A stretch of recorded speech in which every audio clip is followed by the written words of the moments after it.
சின்ன மருமகள்ல அடுத்து என்ன நடக்க போகுதுன்னு வாங்க பார்க்கலாம். இங்க சேது வந்துட்டு விவாகரத்து பத்திரத்துல கையெழுத்து போட போறாரு. அதுக்கு முன்னாடி தமிழ் செல்வி கூட பேசினது வச்சது பழகுனதுன்னு எல்லாத்தையும் ஒரு தடவை சேது யோசிச்சு பார்க்குறாரு. இத்தனையும் யோசிச்சு பார்த்த பிறகும் தமிழ் செல்வி பண்ண தப்பு மட்டும் சேதுவால ஏத்துக்கட முடியல. உடனே சேது பார்த்தா கையெழுத்து போட போறாரு. அப்பதான் பார்த்தா இங்க அப்பத்தா வந்துட்டு நெஞ்ச பிடிச்சி ஐயா சேது அப்படின்னு சொல்லிட்டு அப்படியே பொத்துன்னு கீழே விழுந்துறாங்க.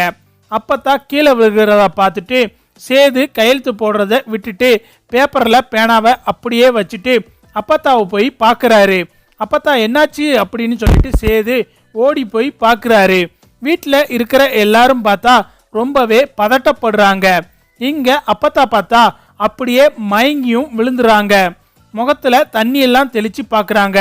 ஆனா அப்பத்தா வந்துட்டு எந்திக்கிற மாதிரியே தெரியல. ஆத்தா எந்திரி ஆத்தா, உனக்கு என்னாச்சு அப்படின்னு சொல்லிட்டு ராஜாங்கமும் சன்னாசியும் ஒரு பக்கம் பதட்டப்பட்டுக்கிட்டு இருக்காங்க. இங்க சாவித்திரிக்கு பார்த்தா அப்பத்தா மேல சந்தேகம் வருது. கிளவி வேணும்னே மயங்கின மாதிரி நாடகம் போடுதுன்னு நினைக்கிறேன்.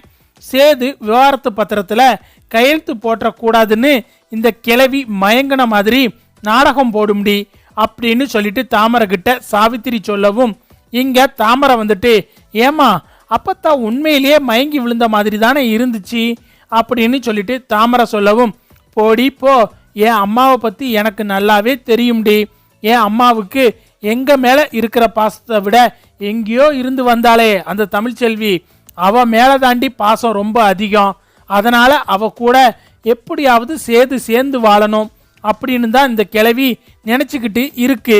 அதான் சேதுவுக்கும் தமிழுக்கும் விவாகரத்து வாங்கக்கூடாது, சேது விவாகரத்து பத்திரத்துல கையெழுத்து போடக்கூடாது அப்படிங்கிறதுக்காண்டி தான் இந்த கிளவி இப்படி நடிக்குது. இப்போ ஆஸ்பத்திரிக்கு தூக்கிட்டு போயிடுவாங்க. அங்கே போன பிறகு உடம்புலாம் நல்லா தான் இருக்கு. இது வெறும் நடிப்புன்னு டாக்டர் சொன்னதும் அப்போ இந்த கிளவியோட நடிப்பு எல்லாத்துக்கும் தெரியத்தான் போகுது அப்படின்னு சொல்லிட்டு சாவித்திரி சொல்லவும் இங்க பார்த்தா அப்பத்தாவை ஆஸ்பத்திரிக்கு கூட்டிட்டு போய்கிட்டு இருக்காங்க. அப்பத்தா பார்த்தா பேச்சு மூச்சு இல்லாம அப்படியே படுத்து கிடக்குறாங்க. டாக்டர் செக் பண்ணி பார்த்ததுல அப்பத்தாவுக்கு பிபி ரொம்ப ஹையா இருக்கு.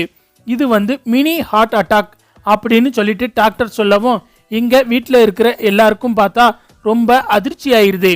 மோகனா ராஜாங்கம்னு எல்லாரும் அழுதுகிட்டு இருக்காங்க.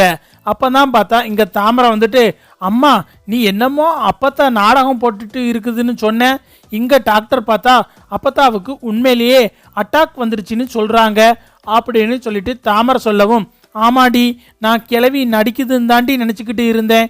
எங்கள் அம்மா என்னை விட்டு போயிடக்கூடாதுடி அப்படின்னு சொல்லிட்டு சாவித்திரி ஒப்பாரி வைக்கவும் இங்கே பார்த்தா சேதுவும் அழுக ஆரம்பிச்சிடறாரு.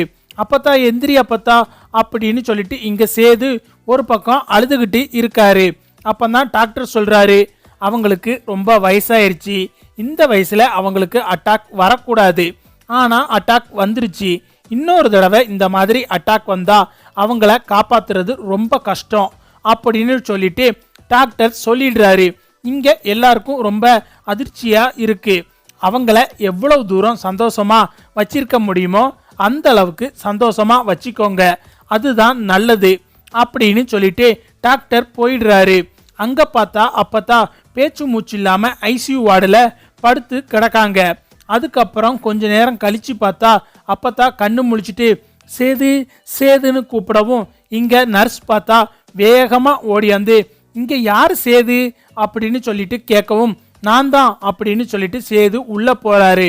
அங்க பார்த்தா அப்பத்தா சேது கையை பிடிச்சி ஐயா சேது அப்படின்னு சொல்லிட்டு அப்பத்தா சொல்லவும் என்ன அப்பத்தா, எதா இருந்தாலும் சொல்லு அப்பத்தா அப்படின்னு சொல்லிட்டு சேது கேட்குறாரு. நான் ஒன்று சொல்லுவேன், அதை இந்த அப்பத்தாவுக்காக நீ செய்யணும் அப்படின்னு சொல்லிட்டு ஐயா நம்ம வீட்டு வாரிசை தமிழ்ச்செல்வி வயிற்றுல சுமந்துக்கிட்டு இருக்காயா, எனக்காக இந்த அப்பத்தாவுக்காக நான் கடைசியாக கேட்குறதுன்னு நினச்சிக்கையா, தமிழ்ச்செல்வியை மறுபடியும் மன்னிச்சு நம்ம வீட்டுக்குள்ளே சேர்த்துக்கிட சொல்லியா, தமிழ்ச்செல்விக்கும் உனக்கும் விவாகரத்து ஆயிடக்கூடாதியா, உன் அம்மா அவ வயிற்றுல வளர்ந்துக்கிட்டு இருக்காயா, எனக்காக தமிழ்ச்செல்வியை நீ மன்னிச்சிடியா அப்படின்னு சொல்லிட்டு சேதுக்கிட்ட அப்பத்தா பேசவும் அப்பத்தா இப்படி எல்லாம் பேசாத, நீ நல்லா இருப்ப அப்படின்னு சொல்லிட்டு சேது சொல்லவும், இல்லையா எனக்கு தெரிஞ்சு போச்சு, இப்போ நான் நெஞ்ச பிடிச்சி சரிஞ்ச மாதிரி இன்னொரு தடவை சரிஞ்சு இப்போ நான் உன்கிட்ட பேசுகிற மாதிரி அடுத்த தடவை நான் பேசாமல் கூட போகலாம். அதனால நான் சொல்கிறத கேளியா, இந்த அப்பத்தாக்காக இந்த ஒரு ஆசையை மட்டும் நிறைவேற்றியா, தமிழ் செல்வி கூட நீ மறுபடியும் சேர்ந்து வாழணும், நீ மறுபடியும் தமிழ் கூட சேர்ந்து வாழ்வேன்னு எனக்கு சத்தியம் பண்ணியா அப்படின்னு சொல்லிட்டு அப்பத்தா சேது கிட்ட சத்தியம் கேட்கவும், இங்க சேது வந்துட்டு அப்பத்தாவை எப்படி சமாதானப்படுத்துறதுன்னு தெரியாம அப்பத்தாவுக்கு சத்தியம் பண்ணி கொடுத்துறாரு.